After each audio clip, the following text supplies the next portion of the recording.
Panahon na para magpakita ng technical, mag-rap ka! Ay, yung pakiramdam ni Tanga.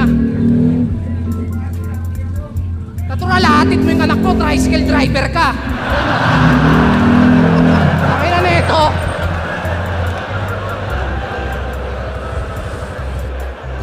Ano naman kung di ko inahatid yung anak ko? Wala ka ng pakialam dun, bro. Ang harapin mo ako, parating na yung sundo mo. Nakaharap na, parating pa, bobo din. Yo! Sino mga taga-pulo? Ayaw nyo magtaas kayo!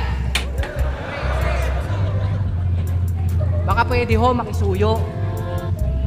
Pagsabihan mo po yung mga taga-pulo na bago dumayo at unahin niyang liga ng pulo, baka pwedeng ligo muna po. Kasi kung basta gapo, bano, sila basta pulo, baho. Diyos ko po, try niyong manood ng live para malaman niyo kung bakit. Lalo na pag dikit-dikit, ang sarap budburan ng latik. Parang mga kakanin na ang lalagkit. Pero marami namang malupit. Ginagawa lang na itong martir. Di ba may AdSense at sponsor na? O so nasaan? Nag-disappear?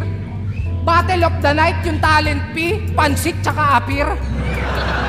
Tangin ng TF yan, pampahaba ng karir.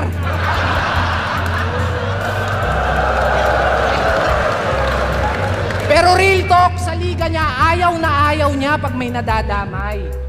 Malinis naman yung pakay. E paano na lang kung mabatibag kita, edi wala kang karamay. Ironic lang na galing pa sa isang squatter na ayaw niya ng kadamay. But why? Ayaw mo ng damayan? Eh kahit di ako mandamay, panigurado damayan. Yung impact, dama pa yan. At di lang to checkmate, dama pa yan. Ang kalalabasan, magdadramayan at magdadamayan sa madadamayan. Kung magdadahilan, eh di dadagdagan ko ba't dadalatsan. Putang ina! Sorry na pahaba, nadadala lang. Pero alam nyo bang, nung battle nila ni Sak Maestro, hinamon at sinabihan akong takot nito. Pero nung nalaman niyang papalag ako, si Gago nagpanik ng todo. Sa sobrang kaba, napatawag yung loko. Kesyo wag ko daw idamay yung tungkol dun sa ano.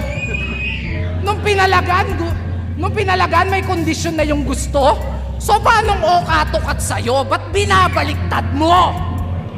Kasi ako, matatakot dyan. Eh kahit putang ina naman.